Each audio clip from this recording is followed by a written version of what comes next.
Buenas y gélidas tardes, queridos amigos. Muchísimas gracias por lo que significa la facundia que tienen ustedes en acompañarnos constantemente, por el tesón con el que nos siguen y el interés. Y particularmente hoy no se van a sentir defraudados porque nuestro invitado va a ser una sorpresa para muchos. Y una sorpresa muy agradable, por otra parte, lo es para mí. Pues es una persona por la que yo profeso un profundo respeto intelectual y una simpatía personal, que el otro día tuvimos el placer que nos dieron una excelente charla sobre Gregorio Las Heras en el Instituto Nacional de Investigaciones Históricas, Juan Manuel de Rosas, y por supuesto yo me refiero a don Antonio Las Heras, me gusta llamarlo así, don Antonio Las Heras, que es doctor en psicología social, que es magíster en psicoanálisis, cuyo último libro es Atrévete a vivir en plenitud.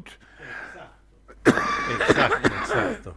Y lo leí, disculpame que estoy con esto porque hace una semana que estoy bastante embromada, pero bueno. Bueno, mantenete abrigado, ¿eh? Sí, con una farmacia cotidiana, que es un agujero en el organismo y también en el bolsillo.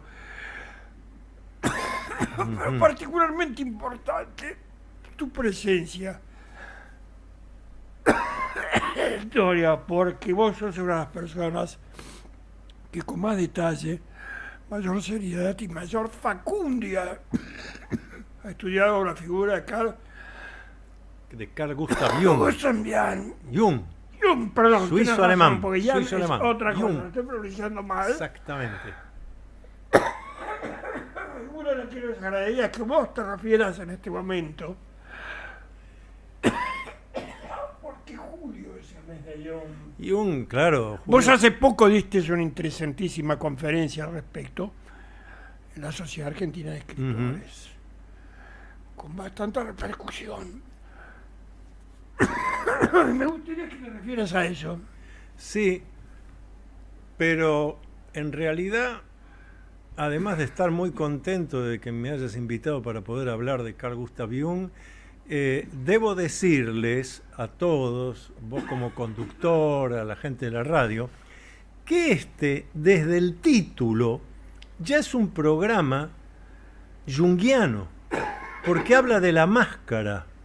Y fíjate que cuando Jung desarrolla su idea de lo inconsciente colectivo, ya vamos a explicar qué es eso. Sí, por favor, quiero pedir el ya vamos a... Hablan del inconsciente individual, del inconsciente colectivo. Vamos a ver eso. Confesiones una máscara también. No. Maravillosa novela de Yoko Mishima, de un japonés. Claro, pero resulta que entre los arquetipos de lo inconsciente colectivo, Jung habla de la máscara. La máscara entendida no necesariamente como algo malo. Sí, la máscara, dice Jung, cuando está anquilosada, atrapada, entonces la máscara ¿qué es? La persona pasa a ser lo que esa máscara denota.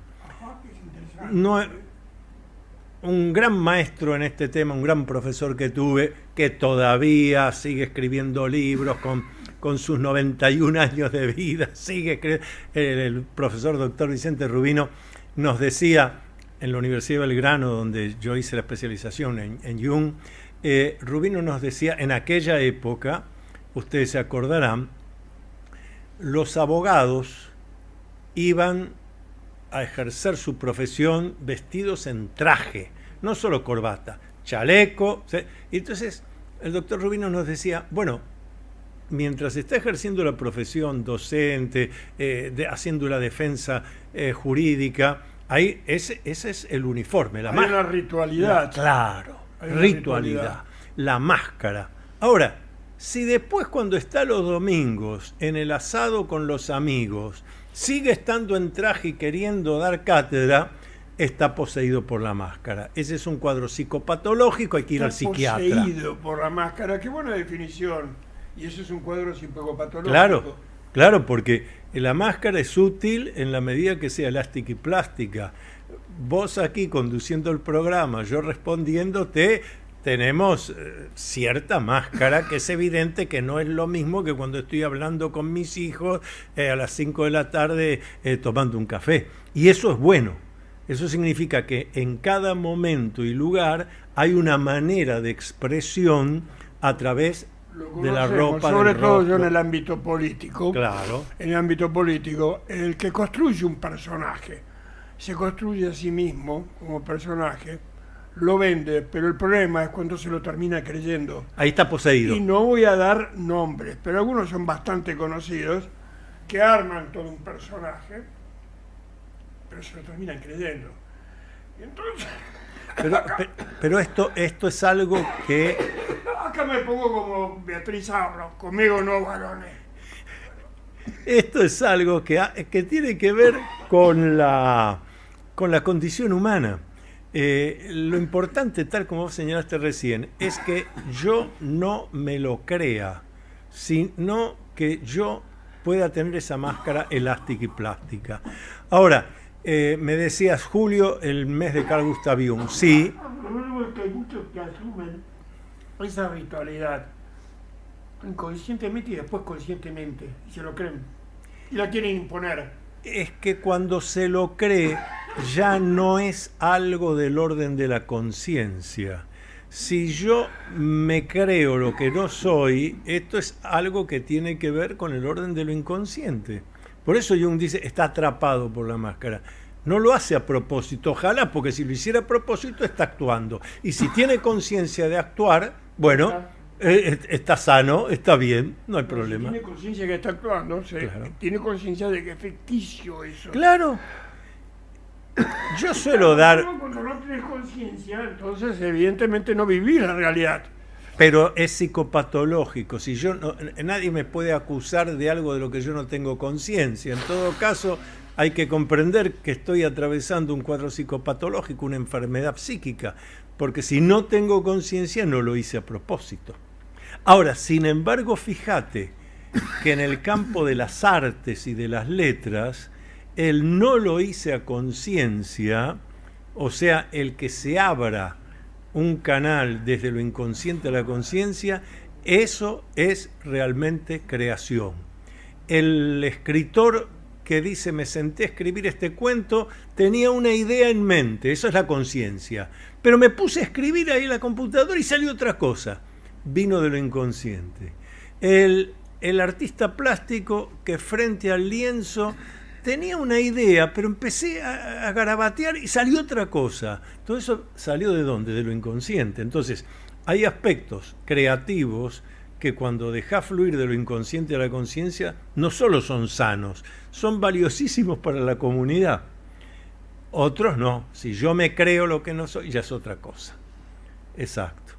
Pero vos me habías preguntado por qué se dice que julio es el mes de Carl Gustav Jung. Bueno, porque este 26 de julio se cumple un nuevo aniversario del nacimiento de Carl Gustav Jung en Suiza, ocurrido en 1875.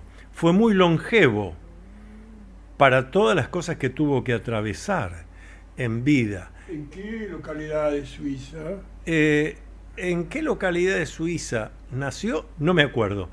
Pero ¿en qué localidad? No, censures o en Barra, no, pero ¿en qué localidad? ¿En qué cantón? ¿En qué localidad vivió y murió? Fue en Küsnacht.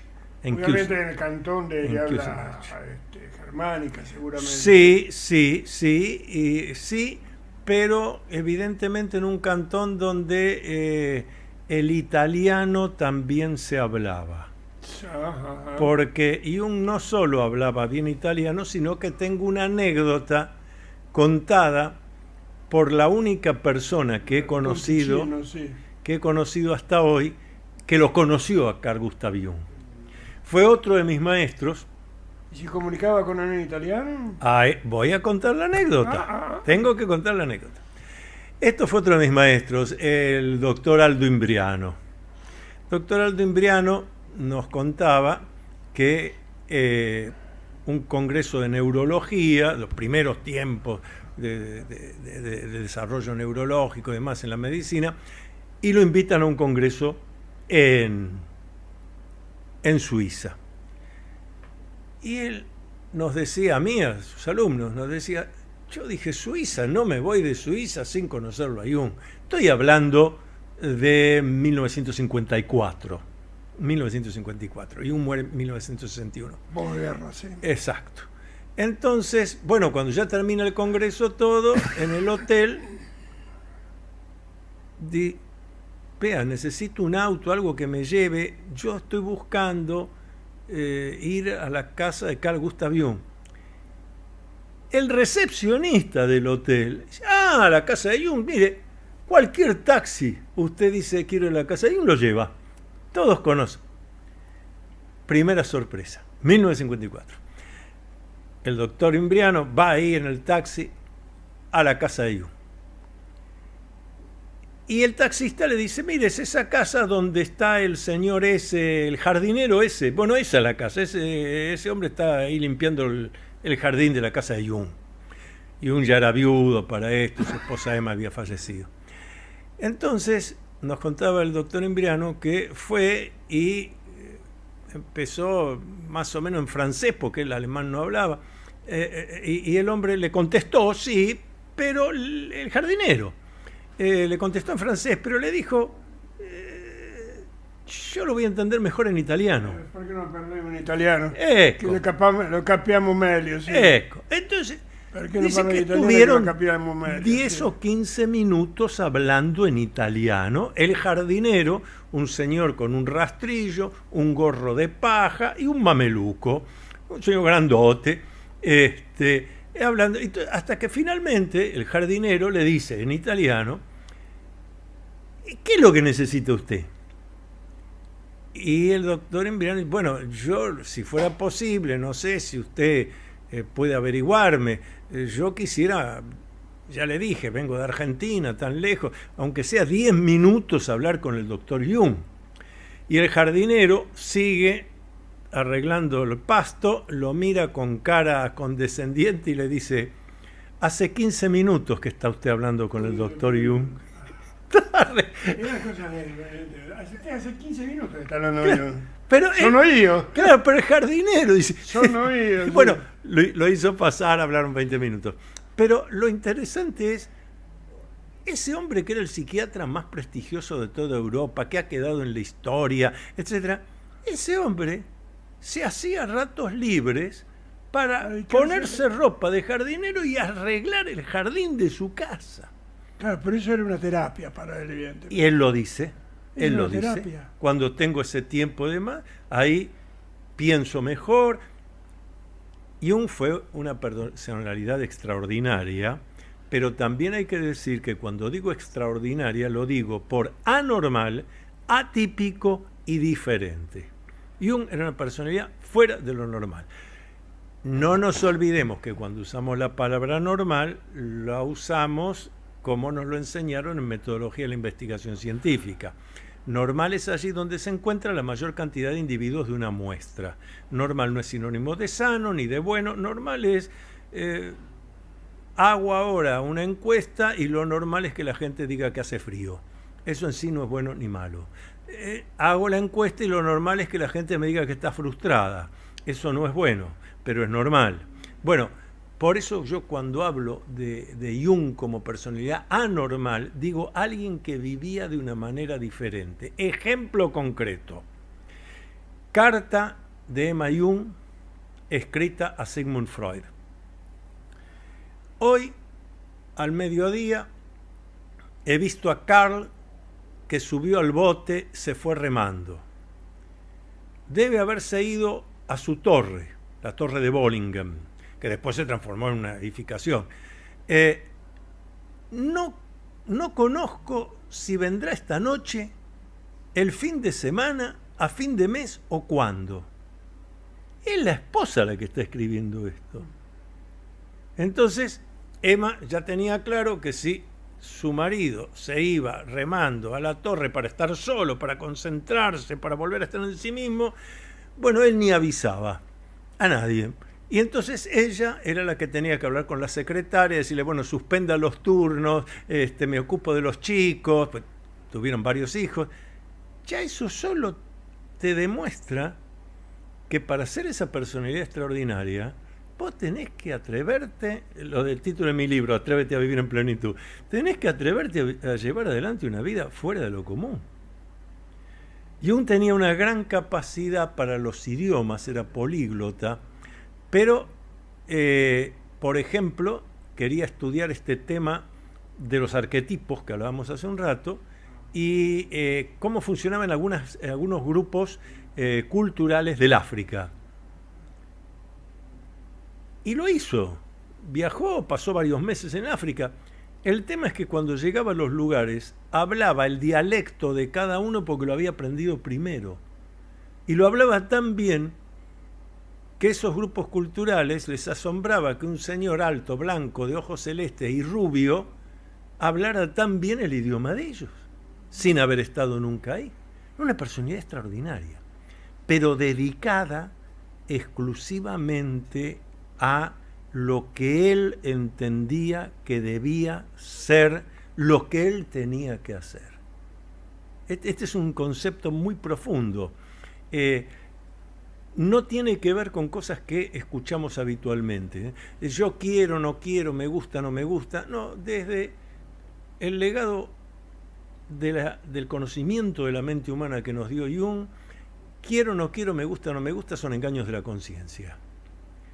Hoy, más que nunca, porque hoy, más que nunca, en toda la historia de la humanidad, estamos bombardeados por estímulos externos. Uh-huh. Si no cambiaste las zapatillas cada 2 meses, ya está envejecido eso, tenés que gastar en lo otro. Bueno, todos esos son estímulos externos. Y después yo termino creyendo que quiero eso, cuando en realidad ese quiero es un engaño de la conciencia, no lo necesito. Y por ahí necesito otra cosa. Pero no me doy cuenta porque en mi cabeza está atiborrada de los estímulos externos. Bueno, Jung, que vuelvo a decir, desencarnó en 1961, ya en aquella época, mucho antes, ya alertó sobre este tema de lo que estaba pasando en Occidente en el siglo XX, de cómo, y estamos hablando de una época que apenas se veía radio, un poco de televisión, pero ya adelantó, ojo con eso. No es lo que quiero, no quiero, me gusta, no me gusta, es qué necesito y qué no necesito. Y el grado de compromiso con la vida y con la comunidad. Hay una historia que no se... ¿Cómo lo medía ese grado de compromiso con la vida y con la comunidad? ¿Cómo lo medía? Voy a dar un ejemplo concretísimo. Hay una cosa que no terminaba de cerrar en todos los que han estudiado la biografía de Jung, porque termina la Segunda Guerra Mundial y él tiene 2 episodios cardiológicos graves. Está internado, etc. Bueno, pero sale. Pero no se termina de entender, menos desde la percepción de lo que nos legó Jung, porque partimos de la base de que el cuerpo es el campo de batalla de la mente. Si mi cuerpo se enferma es porque mi mente hay algo que yo no estoy haciendo, que necesito hacer, y entonces el síntoma se manifiesta en el cuerpo. La mente le da patadas a mi cuerpo y me lo enferma. Algo de eso hay. No, eso funciona así, olvídate. Olvídate. Que llamamos lo psicosomático, verdaderamente. Ahí está. Y decime, ¿por qué dijiste psicosomático? ¿Quién de los que nos está siguiendo ahora no entendió la palabra psicosomático? Todos entendimos. Ahora, ¿alguna vez hemos escuchado el término somatopsíquico? No. No. Porque no es que tengo un padecimiento físico y le afecta a mi mente. No. El cuerpo es el campo de batalla de la mente. Por eso es tan importante el trabajo mental y no confundir quiero, no quiero, me gusta, no me gusta con lo que necesito o no necesito. Ese Jung tan comprometido, ¿qué le podía haber pasado para tener 2 episodios cardíacos graves?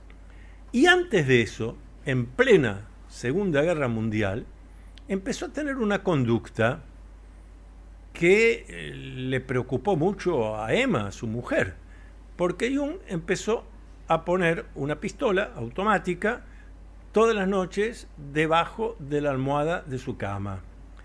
Y cuando la esposa le decía, ¿por qué haces eso?, la respuesta de Jung no fue la verdadera. Eso nos vamos a enterar mucho después, ahora lo voy a explicar. La respuesta de Jung era una respuesta hasta cruel, porque decía, bueno, como a veces tengo idea de que no quiero vivir más, dice, no quiero tener problemas si me despierto en la madrugada y decidí que me suicido, ya tengo el arma, me suicido y se terminó. Y eso le decís a tu esposa. ¿Qué es lo que estaba ocultando Jung para decirle eso hasta a su esposa? Bueno, durante el fin de la Segunda Guerra Mundial y los primeros años después de la Segunda Guerra Mundial, enemigos de Jung en el campo de lo psicológico y opinólogos que siempre ha habido, empezaron a decir que Jung había sido filonazi, que había estado con los nazis, porque iba a Berlín, porque había aceptado un cargo en una asociación de psiquiatras alemanes, y cómo había hecho eso, que evidentemente era un cómplice. Bueno, el mismo Jung que dormía con la pistola. El mismo Jung que tiene estos problemas cardíacos y el mismo Jung que desencarna un 6 de junio de 1961. Cuando se cumplen 50 años de terminada la Segunda Guerra Mundial y Estados Unidos autoriza a desclasificar una cantidad de informes de aquella época, secretos, varios historiadores pidieron la información y una historiadora encuentra una serie de datos que dice, yo me doy cuenta de quién están hablando. Una serie de informes firmados por quien después va a ser el primer director general de la CIA, que no existía en tiempos de la Segunda Guerra Mundial. Pero que curiosamente, y lo digo de manera irónica, era un hombre destinado a la embajada de Estados Unidos en Suiza, donde vivía yo. Bueno, se empiezan a desclasificar informes, lo pueden buscar en Google porque hoy en día ya está esto totalmente habilitado para la investigación. ¿Qué descubren? Y descubren lo que nos hizo entender por qué Jung dormía con una pistola automática bajo la almohada y decía que era por si se suicidaba, y entendemos también los dos problemas cardíacos. Al igual que James Bond, Jung tenía un número, no recuerdo ahora si era 67, tenía un número de agente secreto. Jung durante la Segunda Guerra Mundial reportó a los aliados y por eso iba a Alemania. Claramente su posición contra los nazis. Fue un hombre comprometió hasta su vida en esto. Bueno, pero Jung desencarnó sin decírselo ni a sus hijos, a nadie.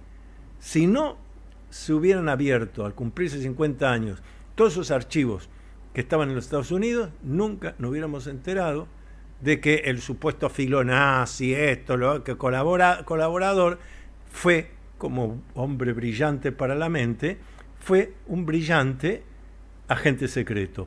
Y reportaba a esta persona que estaba en la embajada de Estados Unidos en Suiza, que luego fue el primer director general de la CIA. Mira qué personalidad. Eso es comprometido. Sí, consigo y con la comunidad. Porque otro, en la posición cómoda, tengo prestigio, tengo dinero, me llaman de todos lados, atiendo consulta, vivo bien, tengo un velero en el lago, los hijos que crecen. ¿Qué me voy a meter en líos, a comprometerme, a meterme en hacer de agente secreto? Muchachos, arréglense ustedes. No. Y expiró Jung y ni en el último minuto de lucidez dijo, díganle a esos enemigos míos que en realidad yo fui. Lo que hay que callarse, me lo callo, aún contra mí. ¿Y a qué atribuís ese compromiso de Jung? Yo entiendo, esa pregunta me encanta porque me la he hecho varias veces, y otros también, y llegamos todos a la misma idea, a la formación que tuvo Jung, la formación familiar. Jung fue hijo de un pastor evangélico que a su vez tenía hermanos, y tuvo 6 tíos, que también eran pastores evangélicos. Entonces, él desde chico, y lo dice en su libro Recuerdos, Sueños, Pensamientos, él tuvo muchos pensamientos, mucho trabajo mental de uno no nace sin sentido. Uno nace en un lugar y en un momento porque hay un sentido que tiene que ver con la gran arquitectura universal. Entonces, la manera de cumplir mi misión es hacer aquello que surge y para lo que yo estoy preparado. No para lo que no estoy, para lo que estoy preparado.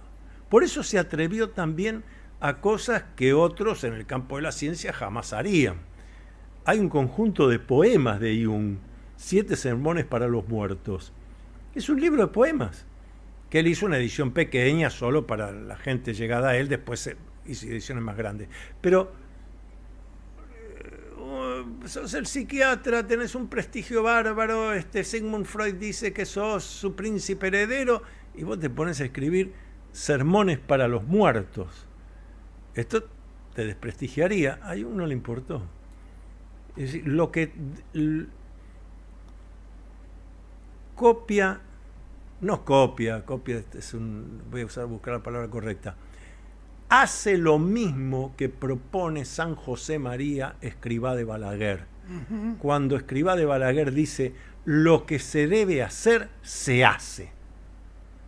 Y ese fue Jung. Yo esto debo hacer, estoy capacitado, lo hago. Aclaremos quién fue Escrivá de Balaguer, ¿no? Adelante, el fundador del Opus Dei. Y claro, el creador del Opus Dei, exactamente. A menos que el fundador del Opus Dei. Sí. Y es terminante. Lo que hay que hacer, lo que se debe hacer, se hace. Y ahí lo traigo, mirá el entramado que hago. Ahí traigo la frase del general José de San Martín. Serás lo que debas ser, o si no, serás nada.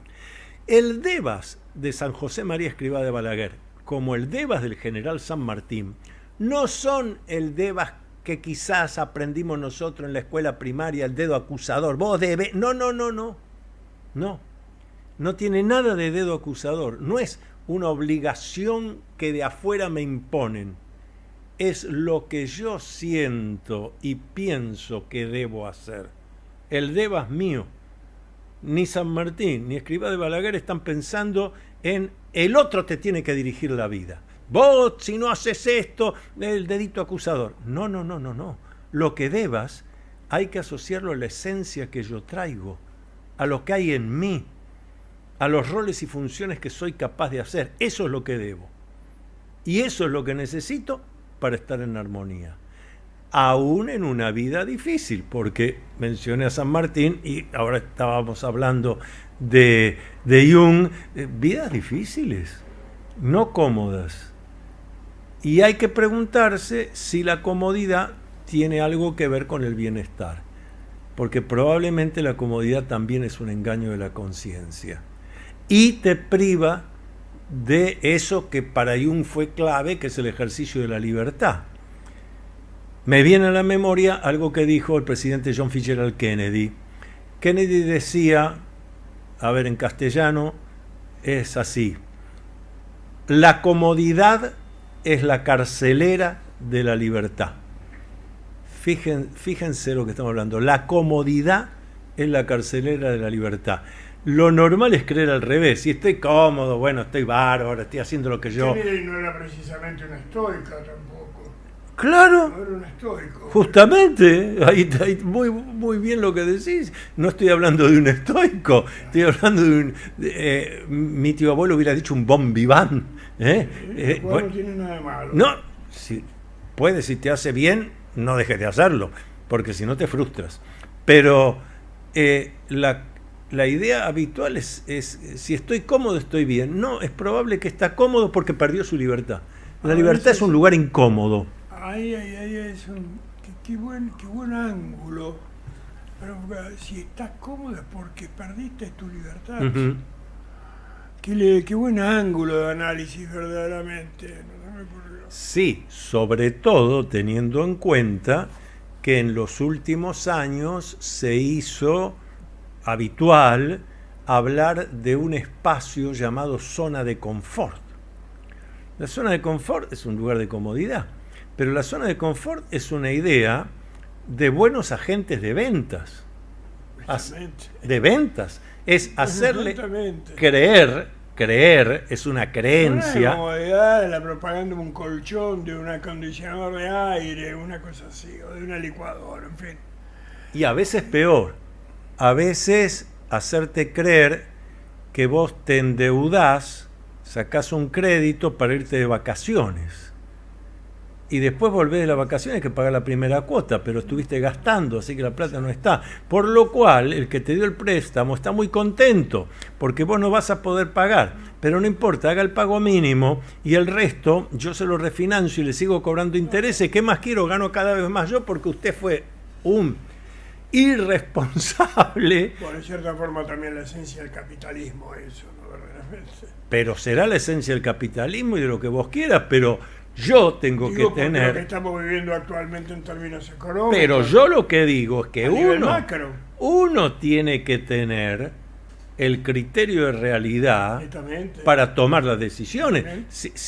No, los otros son malos, mire lo que me hicieron. Bueno, entonces vamos al juez y que me nombren tutor, y yo soy tutor de ese. Claro. Porque esta es otra de las cosas que viene desde Jung. Jung habló de algo que se llama el arquetipo del niño eterno. ¿Qué significa eso? El arquetipo del niño eterno significa que hay personas que ya pasaron los 15, 20, 30 años de edad cronológica, pueden tener 70, y su conducta sigue siendo la conducta de un niño. ¿Qué es lo primero que se denota en el niño? El capricho.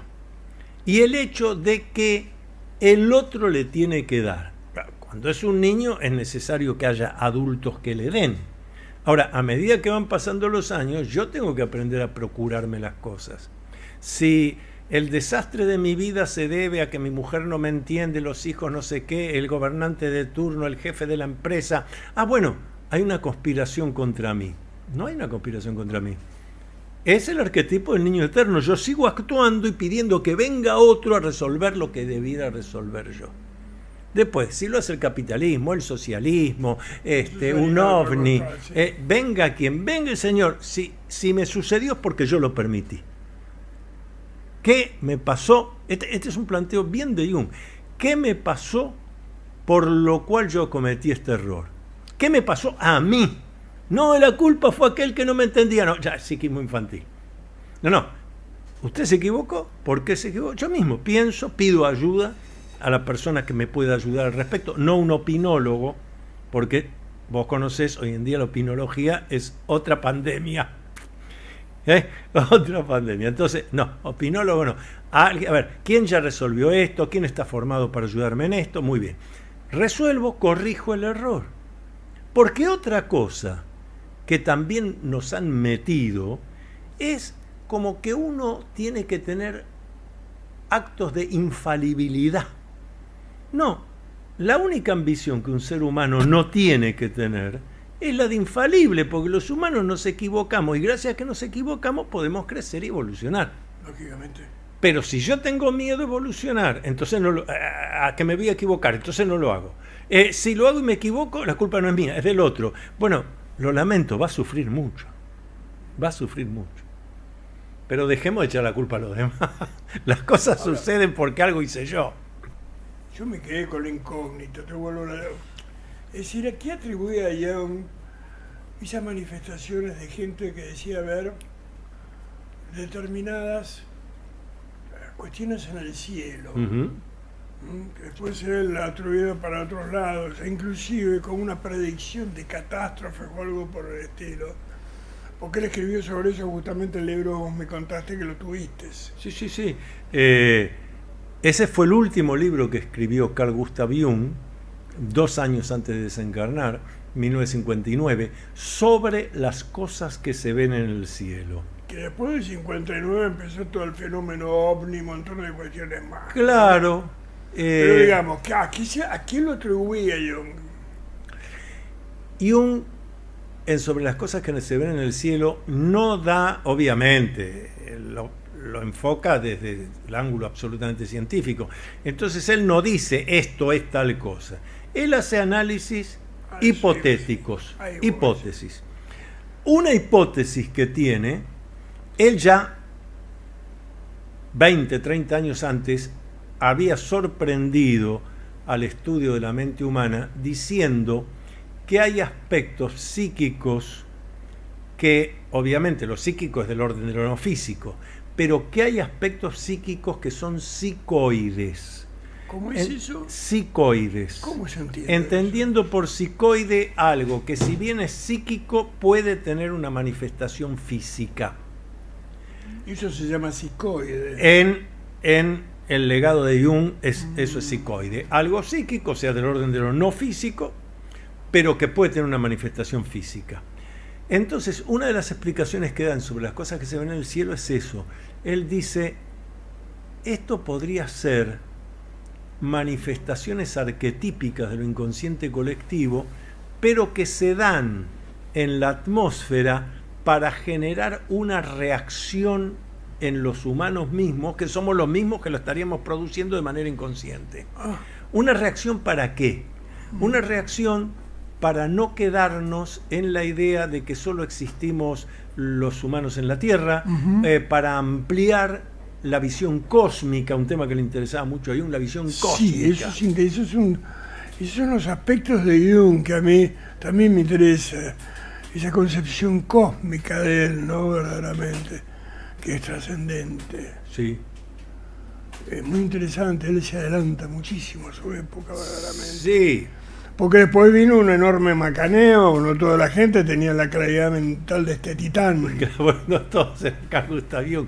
Sí, pero fíjate este titán, de este coloso, ¿no? Fíjate que por eso la prudencia de él, ya de titular sobre las cosas que se ven en el cielo.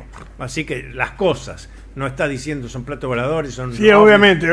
Sí. Y está luego, diciendo que son apariciones de determinadamente. Señores, un arcángel que esto y aquello.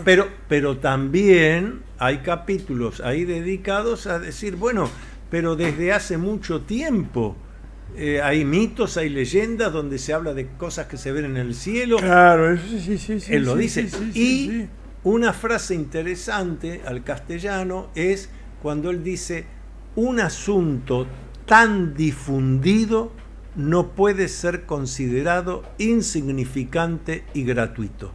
Interesante eso. Un asunto tan difundido no puede ser considerado insignificante y gratuito. Claro, o sea, esto algo muy significa, algún valor, por eso no es gratuito. Exacto. Algún valor tiene. ¿Y hay qué interpretación le doy? ¿Qué significa? Algo significa algún valor. Sí, claro, por el tipo de figura que suele verse de los platos voladores ovnis, que es algo circular, de ahí lo de platillo volador, circular. Jung dice, esto es el mandala, el círculo que se une a sí mismo. Esto es un llamado a la unión de los humanos. Hemos pasado dos guerras, hemos pasado... Lo enfoca así como el mandala, posterior a los desastres de las guerras que sufrimos. Claro. Ahora, sí. ¿Me puedes alcanzar un vasito de agua, por favor? Disculpame, Antonio. No, al contrario. Antonio, Yo me autoserví. No, de verdad, o sea, yo tengo que poner una heladerita acá y tener cerveza al alcance de los invitados. Pero en ese caso nos vamos a poner más poéticos, más... Vamos a ver cosas, pero no en el cielo, sino acá arriba en el techo. Acá mismo, exactamente. Pero mirá, por lo que vos estabas señalando de la visión cósmica de Jung.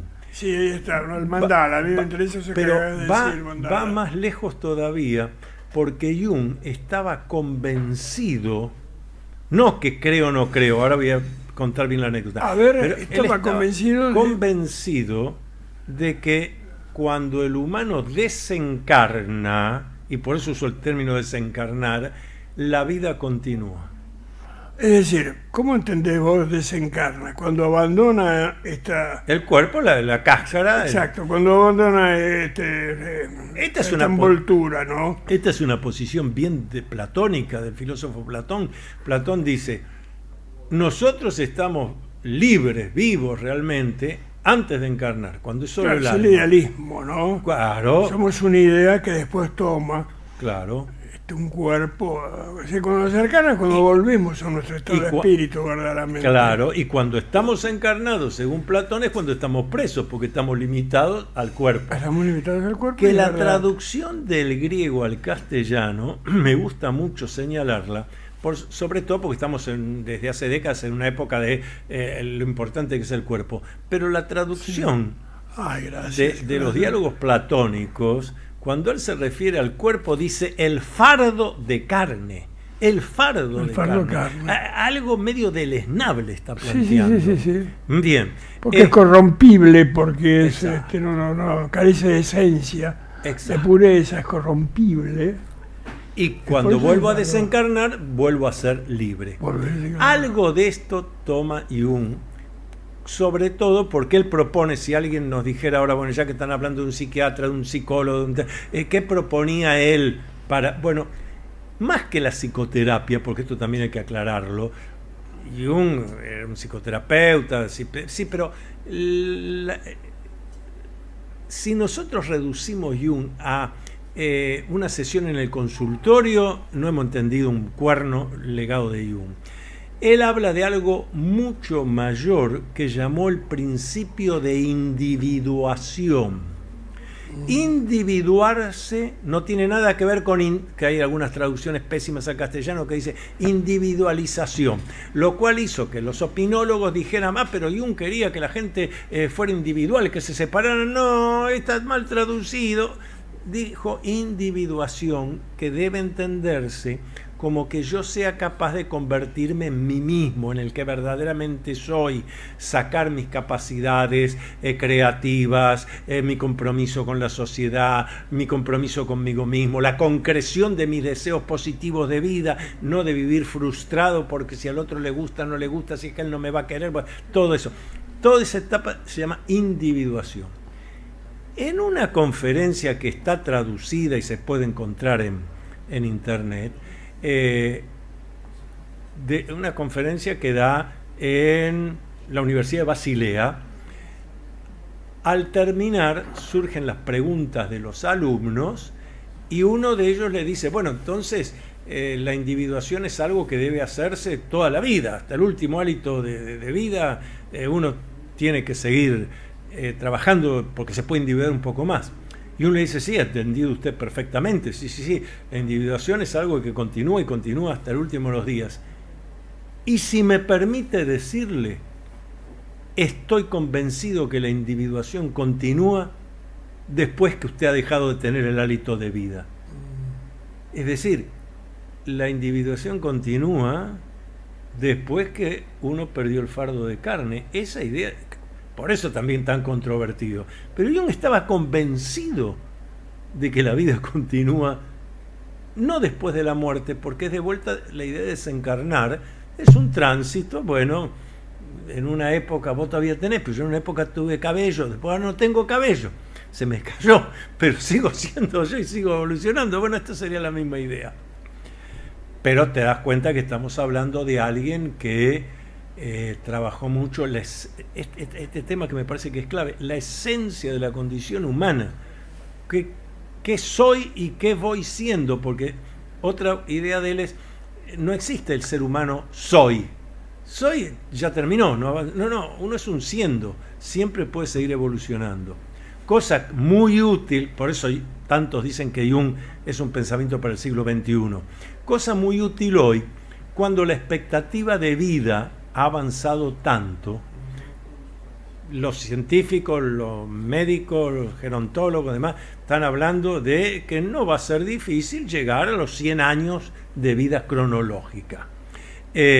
Claro, pero para eso primero tuviste que tener una forma de vida determinada. Si me descuidé, bueno, hay que empezar de vuelta, etc. Pero fíjense, por eso explicaba lo de Jung diciendo uno no es un ser, sino un siendo. La medicina gerontológica y la psicología gerontológica nos dice hoy que una persona se jubila, 60, 65 años, ha llegado en buenas condiciones biopsicosociales, está en condiciones de aprender un nuevo idioma, está en condiciones de hacer una nueva carrera universitaria, está en condiciones, de acuerdo a como esté su parte psicofísica, de empezar a practicar un deporte, tal como dice el doctor Pacho O'Donnell, que ha publicado un libro muy interesante sobre esto. Esto significa que me jubilé administrativamente, pero no mentalmente. Vino el tiempo en que puedo empezar a concretar los deseos positivos de vida que antes no pude. Incluyendo, quiero hacer una carrera universitaria, puede, la mente da. Quiere aprender un nuevo idioma, es magnífico, muy recomendable. Hace que, como decía Hércules Poirot, las celulitas grises funcionen.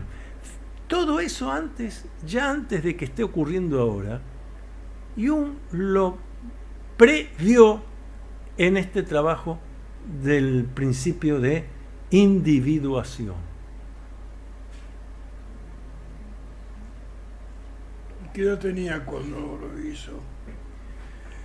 Y ya te digo, sí, Jung nació en 1875, esto de 1900...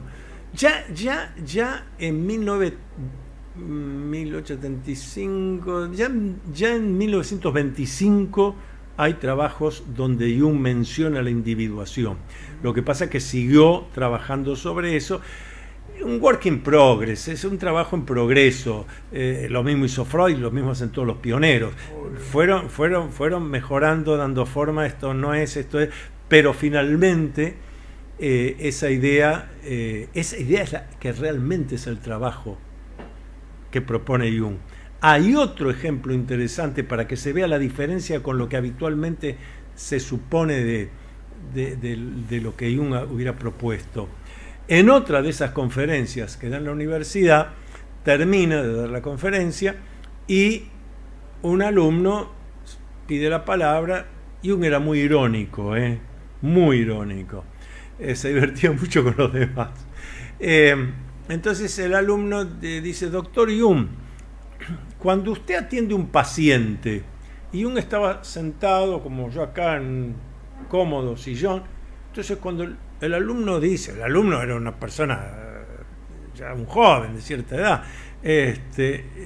cuando usted atiende un paciente, Jung que medía 1,84 m, tiene una espalda de hacer remo, era enorme, se levanta y con el dedo dice: desde que yo dejé el Burgosli, nunca más tuve pacientes. Burgosli era el hospital psiquiátrico donde había hecho la pasantía después de recibirse de médico, pero digamos que ya en 1903, 1904 ya no estaba más en el Burgosli. Entonces todo se produce un silencio enorme. Pues si este hombre sigue atendiendo, si este hombre sigue dando consultas, y esto que acabo de decir ocurre como en 1950, había terminado la Segunda Guerra Mundial. Sé que sí, que hacía más de 40 y tantos años que no estaba en el hospital psiquiátrico.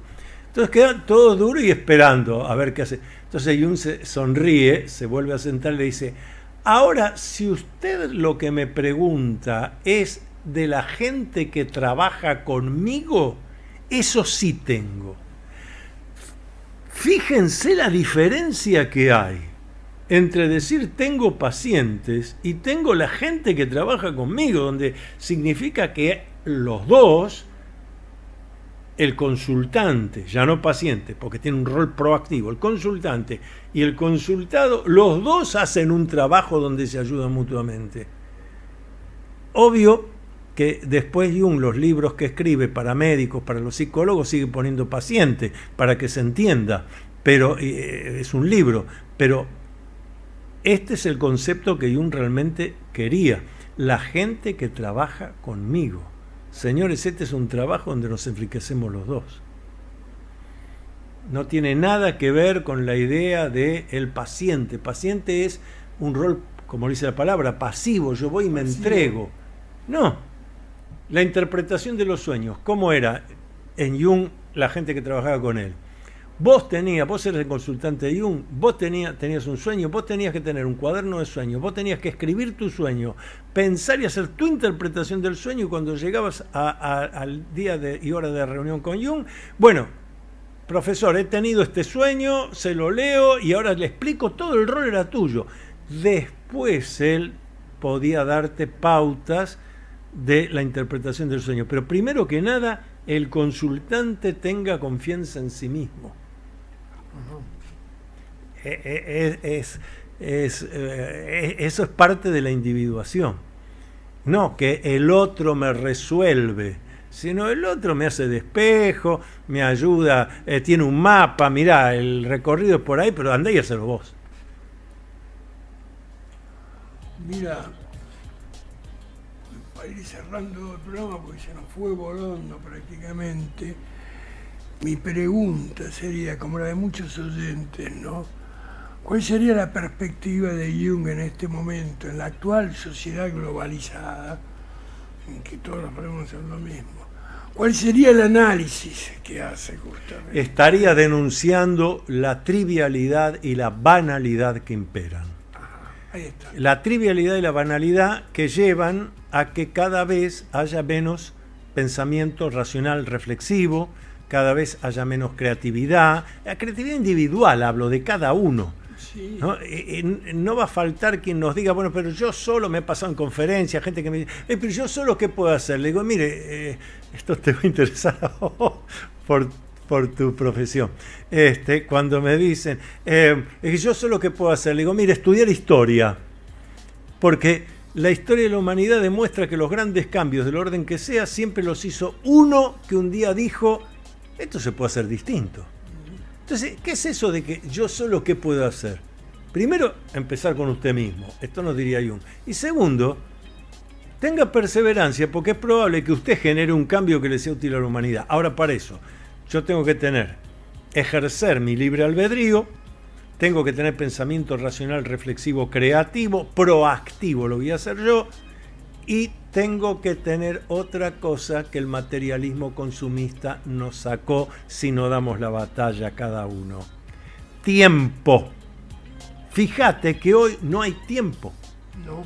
Desde que te levantaste, que te acostaste, y hasta mientras dormís hay estímulos externos, haga esto, haga lo otro. Bueno, usted está siendo una oveja, un cordero, que se lo están llevando al matadero, cantando lo más bien, no.